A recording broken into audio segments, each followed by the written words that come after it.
Hi guys, so really quick before the straight up video gets started, went a little long-winded. I intended it to be a couple major parts. If you want to skip past all the sciencey detached retina stuff specifically, go to about the 9-minute and 30-second mark, and that's when I get into the glove issue and Trevor Whitman as it is. But I do include a couple of funny inserts, so you might want to check it out. Thanks again. Enjoy the video. Hey, this is Andrew coming at you from the GOAT MMA channel.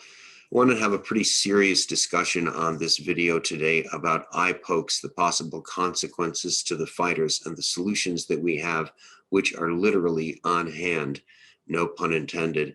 I wanted to do a lighthearted video about the body language with the octagon walks, but this is much more important since it's come up in the Muhammad Edwards fight, because Edwards really gave Muhammad a serious eye poke. And let's go through that sequence really quick to see how nasty it was.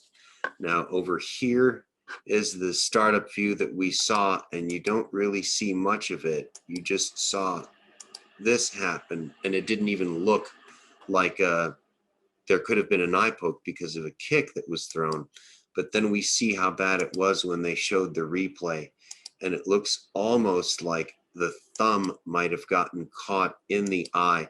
It looks like he was trying to post off his head for distance or whatnot, and that gruesome thing happened. Now over here is where I was most worried, because this is where the doctor asks him, are you seeing double?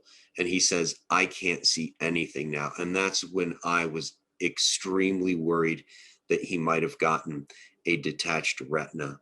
But thankfully, after that, this tweet over here came in, and he's in the hospital and he was getting his vision back, which really made me breathe a sigh of relief. And another tweet came in that night from Jessie Jess, and she talked about how she gets eye pokes almost every sparring session. So that shows you just how egregious this problem is, that it's not just in the fights that we see it, but it's happening all the time. And Trevor Whitman, the guy who developed some gloves that can solve these problems, actually, that's his motivation. He's tired of fighters getting injured in practice and having to go into fights not 100%, etc. But I'm not a doctor. I do know a whole heck of a lot, probably more than I should, about detached retinas, because I have Ehlers-Danlos syndrome, got it from my mom. It's a genetic disease of the connective tissue that makes you prone to all sorts of retinal problems, because your eye is like 80% connective tissue. I'm supposed to have a surgery in a couple of weeks. My mom has had more than I can count, all of them that I'm going to go through here, and then another one that isn't even done anymore. And detached retinas are the biggest threat to fighters from an eye injury. And essentially, Michael Bisping is a testimony to that. You don't have to get poked in the eye. You can just get a really strong blow, and that can go ahead and cause the retina to detach. Now, there are three types of retinal detachments.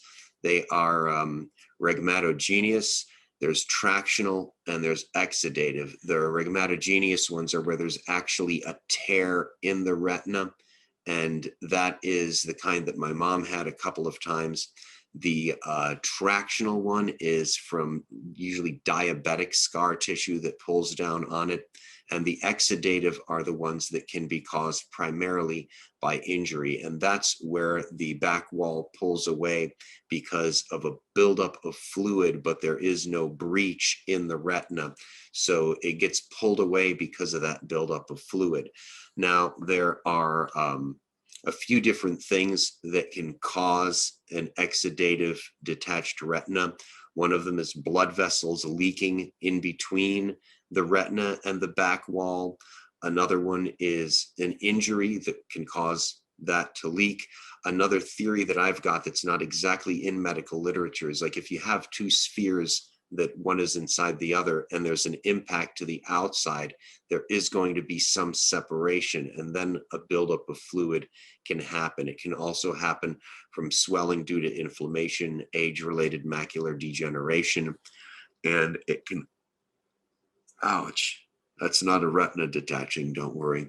But nonetheless, Those are the big reasons: inflammation, macular degeneration, and an injury that will cause some sort of buildup from leaking blood vessels or otherwise.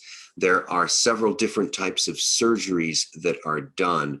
There is one that's called pneumatic retinopexy. I always want to say retinoplasty, but pneumatic retinopexy. And that's where pneumatic, they actually inject a gas bubble into the eye.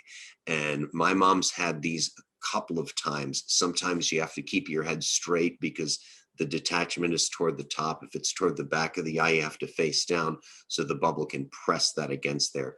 Another type is a scleral buckle, where they actually put like a belt around the eye and tighten it to bring the exterior wall closer to the retina and have it reattach and heal. And then there is the vitrectomy, which is a more complex version of the pneumatic retinopexy. That's usually because if there's a tear in the retina, a lot of stuff can get out into that intraocular fluid, and it causes floaters, which is there's stuff in it. So they kind of suck a whole bunch of that fluid out and replace it with a clearer fluid that's not going to cause those kinds of vision problems. And then they'll put in the gas bubble at the same time. So over here is a diagram of what a detached retina, what's actually going on. You can see the back wall there sort of pulling away from the eye on the top. Now that would be full of like blood if that was a sealed thing and unattached, or full of some other kind of fluid. And that would be the type that the fighters would get. This is an actual picture of a detached retina. You can see kind of beneath and through the blood that space over there where it looks like there's something missing. And this is one of the pictures of the surgeries. This is a diagram of how the scleral buckle gets put on.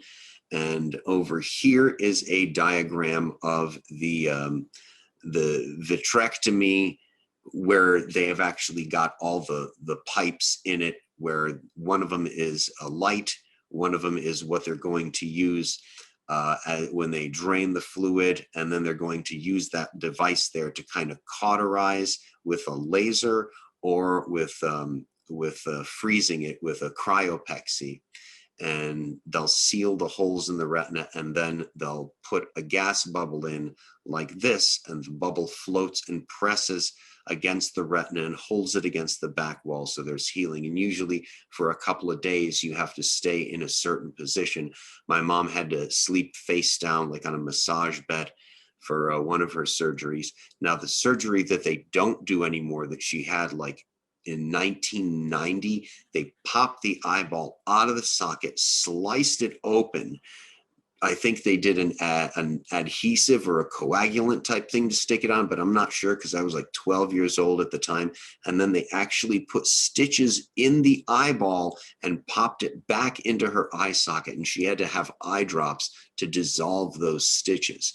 So it was pretty gruesome back then. We've come a long way, but the thought of losing your eyesight, especially to a fighter, is just nightmarish. I mean, look at what Michael Bisping had to go through, essentially faking and lying his way through a lot of the tests just so he could continue his career. It is a career ending thing if you get a detached retina and it results in blindness or even partial blindness.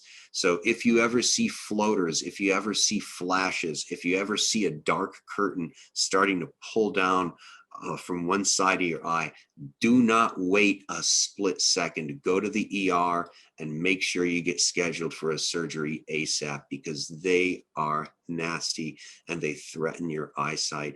And a lot of people, like my best friend in grad school was blind, and so was his wife, and it really gave me a lot of insight into how they had to cope and into how to deal with things if I wind up going blind, because that really is a legitimate consideration. My mom's half blind now, and one of her eyes, she's actually had to have a lens put in because the filaments that held it in place vertically busted. And so she's got an artificial one in there, and it can be pretty gnarly. So like I said, I probably know more than I should. Now, what is the solution to this problem? Trevor freaking Whitman. Now, Trevor Whitman is not just a coach. He used to be a fighter, but because of injuries, he had to quit in his 20s. And he's also an inventor who cares a heck of a lot about the fighters. And he invented a set of gloves. Now, what do gloves have to do with it? Well, let's just listen to what Leon Edwards had to say immediately after the fight. Yeah, it's a MMA, right? The gloves, there's no finger in the gloves, and there's no finger on the glove. But it's not just that, it's that the UFC gloves allow you to extend your fingers. Here's one of the old Pride gloves, and here are some UFC gloves next to the Pride gloves. And you can see how this one almost encourages your hand to be straight, whereas this sort of pulls it in. And here is something that Trevor Whitman had to say about why he develops a lot of these products that he does. The most consistent thing that I dealt with as a coach was fighters going into fights injured. And when you're having these injuries happen because of the equipment and not you or your training partner, I mean, that's nonsense. And that's extremely important because accidents will always happen no matter how careful you are. And over here, he has something else to say. You know, anytime there's a problem or an injury, how do you cater to it to get them into the fight? Because if they're not fighting, they're not getting paid. You got promoters promoting the fight, you got the money into it, that managers are. So the pressure of performing, even when you're injured, just to make ends meet for a lot of these fighters, most of them still have other jobs too. And if they get injured, they're not going to be able to work those other jobs. And an eye poke that could lead to a detached retina could be a serious problem with that. And Rashad Evans even had these shown on the Joe Rogan show. They're curved. I like how it's curved. So it sets up that you're in a curved position already early on. This allows your hands to stay in a natural fist locked position, and you don't got to worry about that. And there you have it, folks. The technology to solve much of the problem is literally at our fingertips, but on pun intended that time.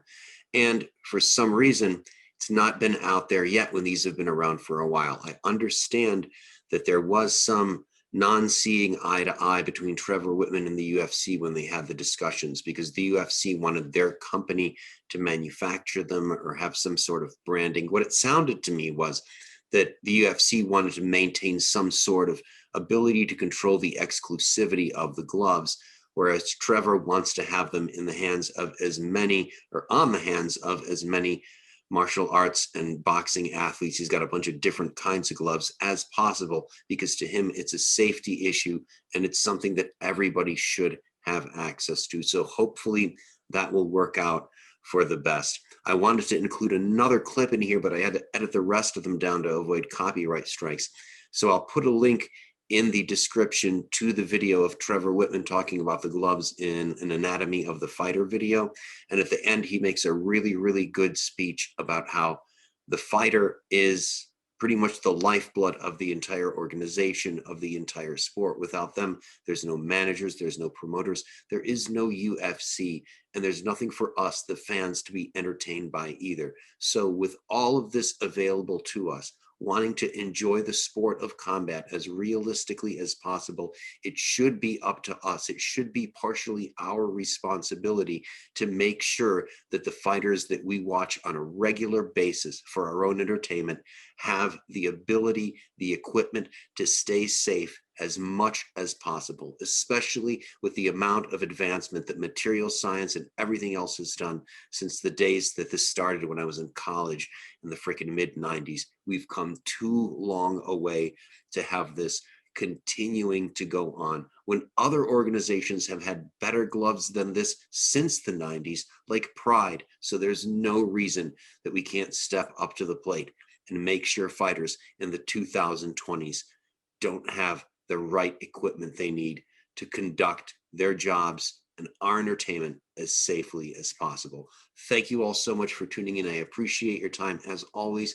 Please click the like, subscribe, and notification bell, and check out other videos of commentary, body language breakdowns, have some statistical analysis of betting odds, and a whole heck of a lot more. Again, thank you so much for your time. Appreciate it always. Ta-ta, farewell, and have a great night.